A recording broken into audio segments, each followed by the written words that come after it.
안녕하세요. 임근식 목사입니다. 제4기 교과 요한복음을 함께 살피고 교훈을 나누게 되어 기쁘게 생각합니다. 한국교회 트렌드 2024 책은 교회 수축 시대의 신앙 공동체가 가져야 될 세 가지 관점을 제시하고 있는데요. 그것은 사물을 입체적으로 보는 곤충의 눈과 멀리 보는 새의 눈, 그리고 물결을 느끼는 고기의 눈이라고 합니다.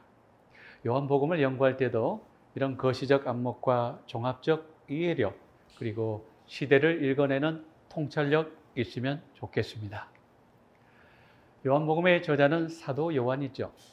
복음서 절반이 지나서야 저자에 대한 정보가 나오는데 그것도 무명으로 소개되고 있습니다.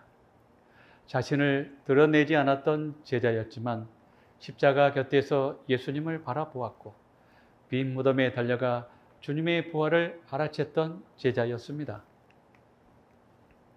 1세기 말 교회가 핍박과 이설에 휩싸이고 성도들의 믿음이 약해지는 것을 목격한 요한은 사랑의 마음으로 붓을 잡고 그리스도의 정체성과 생애를 기록하게 되었던 것이죠.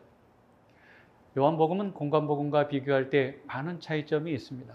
그 중에 하나는 태초부터 영원히 우리와 함께 계시는 그리스도를 강조하기 위해 베들레헴 탄생이나 승천 기사 등을 아예 생략해 버렸습니다. 그러면서도 창조 이야기로 시작해 재림을 소망케 하는 성경의 큰 흐름은 이어가고 있습니다. 또한 예수님은 하나님의 아들 그리스도이시다라는 명제를 입증하기 위해 요한은 7가지 표적을 선택해 이를 증명해 나가고 있습니다.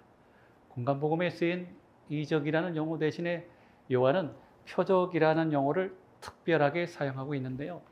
그것은 하나님을 외적으로 드러내며 사건 자체보다 표적을 행하신 목적을 더 부각시키려 했기 때문이죠.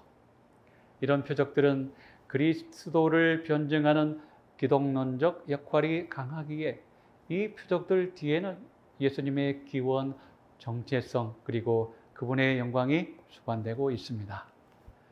제1과 기억절을 보겠습니다. 원문에 제일 먼저 나온 단어는 만이라는 부사입니다. 또한 한글 성경에서 생략해버린 헬라어 맨까지 살려내 번역하면 정말로 다른 표적들 또한 많이 행하셨다가 됩니다. 여기에서 알 수 있는 것은 주께서 행하신 많은 사건, 스토리, 표적들 가운데서 고르고 골라 검증된 내용들만 요한복음에 기록했다는 것이지요. 우리 모두가 여기서 주목할 단어는 믿게 하다는 동사입니다. 이 동사는 문법적으로 2가지 해석이 모두 가능합니다. 계속 믿을 수 있게 하기 위해서 또는 믿음을 갖게 하려고 또 해석할 수 있습니다. 달리 말하면 믿지 않는 사람을 믿게 하고 현재 믿음 생활을 하고 있는 사람들의 믿음 또한 강화시키는 것이 바로 요한복음의 기록 목적이라는 것입니다. 또한 이 구절들이 도마의 믿음 고백 다음에 기록되었다는 점은 특이하죠. 도마처럼 의심 많고 보지 않고는 믿지 못했던 그런 사람이 예수님을 나의 하나님, 나의 주로 어떻게 고백할 수 있었을까요? 얼마나 아름다운 일이 아닙니까? 다음은 요한복음의 구조를 살펴보겠습니다. 복음서 가운데 가장 신학적인 책으로 불리지만 쉽게 기억될 수 있는 구조를 띠고 있습니다. 1장 1절에서 18절은 서론, 2장부터 12장까지는 표적의 책, 13장부터 20장까지는 영광의 책, 그리고 21장은 프롤로그로 구성되어 있습니다. 아주 쉽게 기억할 수 있겠죠?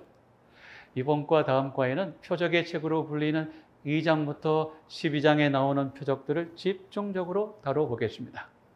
이번 과는 물이 포도즙이 되고 시나의 아들이 고침을 받고 38년 된 베데스다 병자를 낫게 하신 예수님의 표적들에 대해서 제자들과 유대인들 그리고 주변 사람들은 어떻게 반응했는지 함께 살펴볼 것입니다. 다음은 일요일 내용 가나의 혼인잔치입니다. 요한복음에는 구약 특히 모세 오경에 다루고 있는 주제들이 많이 기록되어 있는데요. 예를 들면 창조, 출애굽, 모세, 성서, 유월절, 만나, 어린 양, 십자가 등입니다. 가나에서 베푸신 예수님의 첫 번째 표적은 애굽에서 내린 첫째 양, 물이 피가 된 사건을 연상시켜 주면서 출애굽 때 모세의 역할처럼 예수님을 세상의 구원자로 선언합니다. 특히 이곳에 기록된 어휘들은 십자가에서 이루신 그리스도의 구속을 기억나게 합니다. 예를 들면 사흘째 되던 날은 그리스도의 부활을, 여자여라는 말은 십자가상에서 말씀하신 여자여 보소서 아들입니다를 생각나게 합니다. 그리고 포도즙은 그리스도의 보혈을 생각나게 하죠. 여러분, 혼인잔치 기사에서 예수님 다음으로 가장 많이 나온 단어는 어떤 단어일까요? 하인들입니다. 이들은 시작부터 끝까지 말 한마디 없습니다. 떠서 연회장에 갖다 주라 하심에 갖다 주었더니 라는 말처럼, 표현처럼 이들은 묵묵히 자신들의 임무에 충실하고 있습니다. 이처럼 축복을 주시려 할 때 주님은 명령을 내리시고 축복이 많은 현장을 목격한 하인들은 말없이 순종합니다. 얼마나 아름다운 장면인가요? 이 기사는 어떻게 결말을 맺고 있나요? 처음 표적으로 그 영광을 나타내심에 제자들이 그를 믿으니라로 끝납니다. 이런 의미에서 가나의 혼인잔치 이야기는 요한복음의 목적을 분명하게 반영하고 있습니다. 표적, 영광, 믿음. 가나에는 여러 기쁨들이 있었습니다. 혼인의 기쁨, 포도즙의 기쁨, 제자들의 믿음이 증가되는 기쁨이 있었죠. 여러분은 이런 기쁨 가운데 어떤 기쁨이 있기를 원하십니까? 다른 축복들과 더불어 우리의 가정, 일터, 교회가 믿음이 증가되는 기쁨으로 충만했으면 좋겠습니다. 다음 이슈로 넘어가 보겠습니다. 가나에서 물이 변한 것은 포도주였나요? 아니면 포도즙이었나요? 이곳 포도주에 해당되는 헬라어 오이노스가, 이곳 포도주에 해당되는 헬라어는 오이노스가 쓰였는데요. 이 영어는 중립적 단어입니다. 즉 포도로 만든 모든 음료, 포도주나 포도즙 양쪽을 지칭할 때 사용됩니다. 또한 구약 히브리어 야인도 헬라어 오이노스처럼 포도주나 포도즙 모두에 사용됩니다. 이와는 달리 히브리어 티로시는 발효되지 않는 음료, 포도즙을 지칭할 때 사용됩니다. 문제는 오이노스처럼 한 단어가 두 가지 뜻으로 사용된 경우에 해당되는데요. 이럴 때는 어떻게 할까요? 성경 문맥에서 단어의 용례를 찾고 상호 텍스트를 비교하면서 예수님의 가르침과 일치되는 해석을 찾아내야 합니다.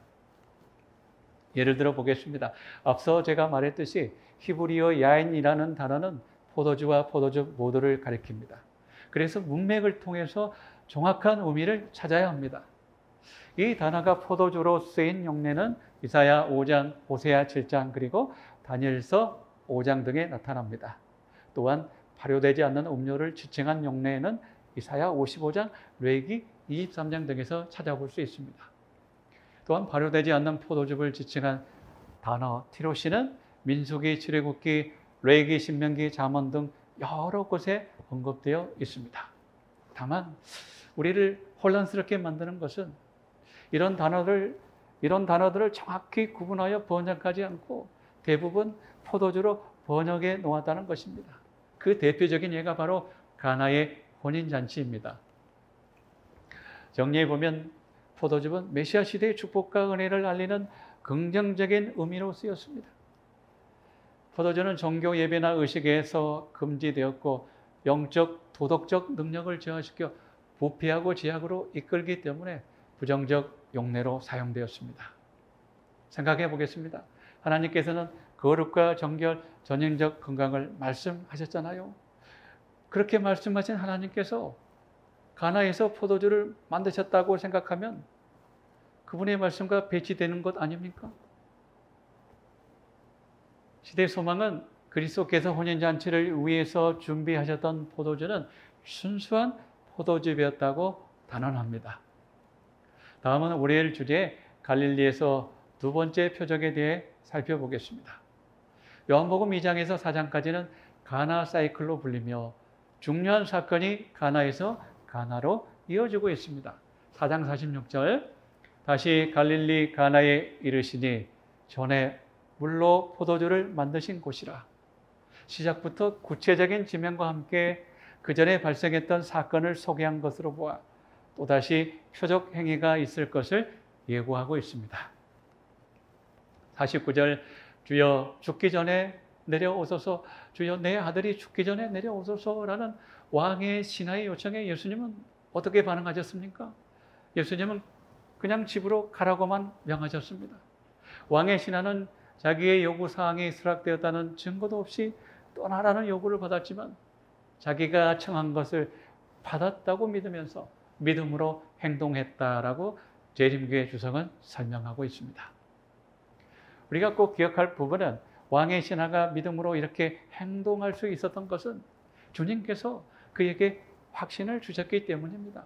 50절에서 예수님은 아픈 신하의 아들을 언급할 때 49절에 쓰인 아이라는 말 대신에 아들이란 단어를 사용하셨습니다. 즉, 내 아들이 살았다 하셨습니다.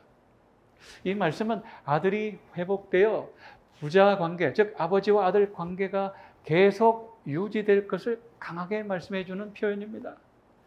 놀랍게도 사건이 전개됨에 따라 왕의 신하의 믿음은 점점 더 자라게 되었고 어제 7시에 아들의 열기가 바로 떨어졌다는 보고를 받고서는 더욱 강한 믿음을 고백하게 되었습니다.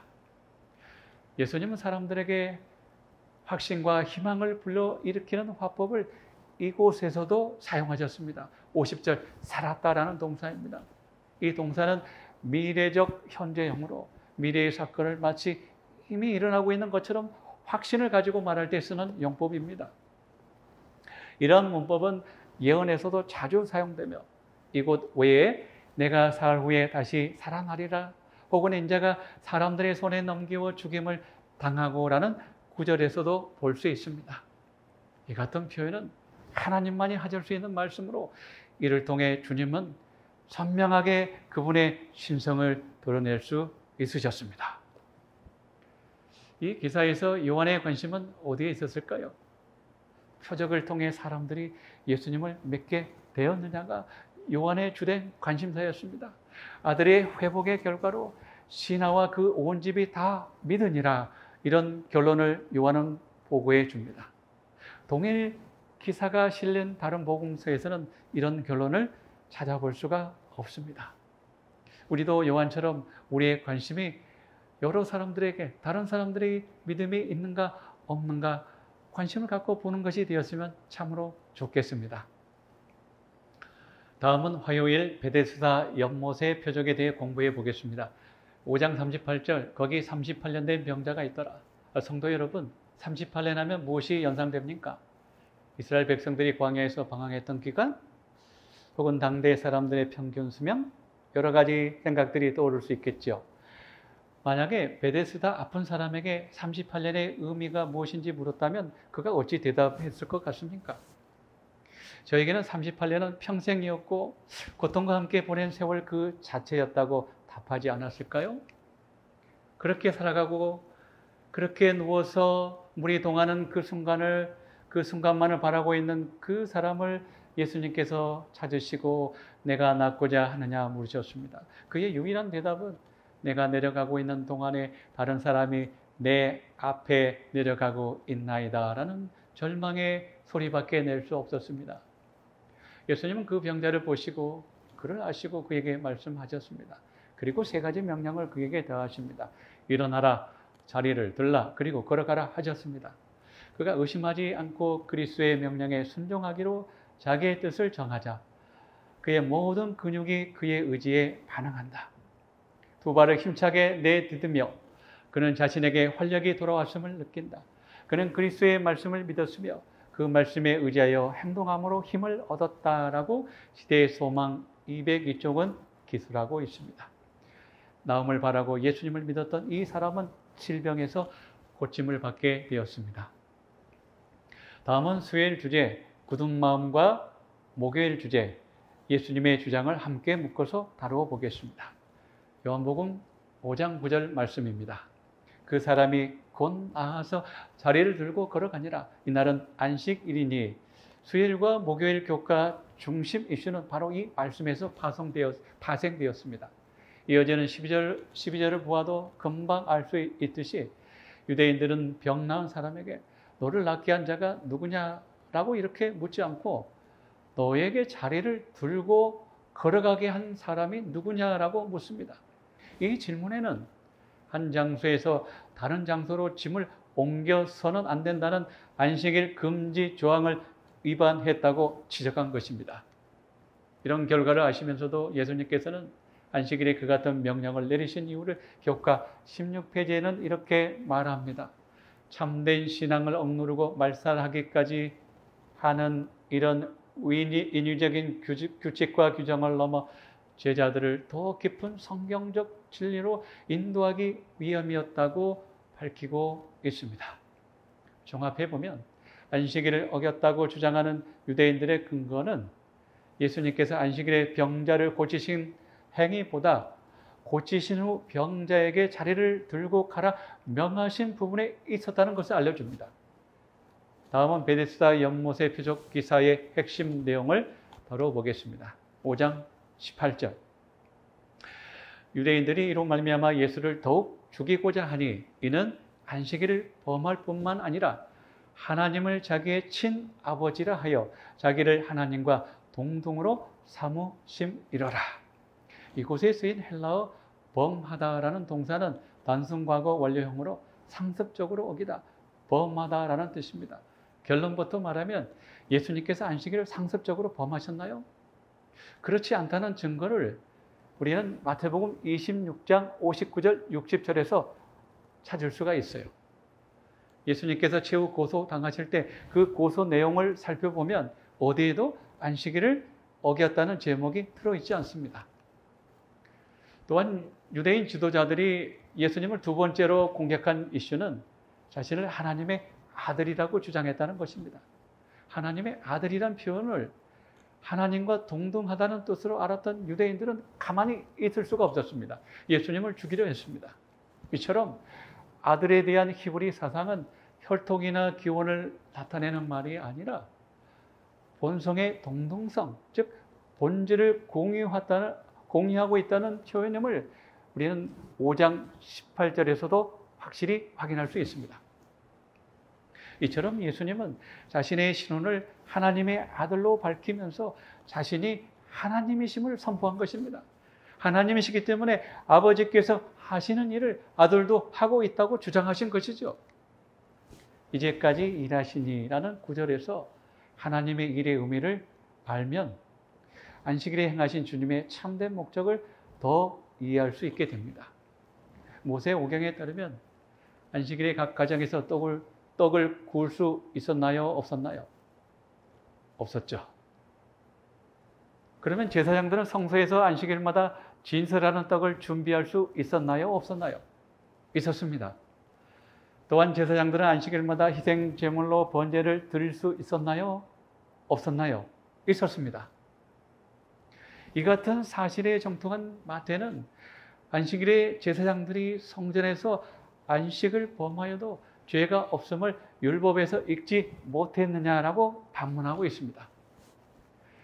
위 구절을 이해하는 데는 다음 성경절들이 도움을 제공합니다.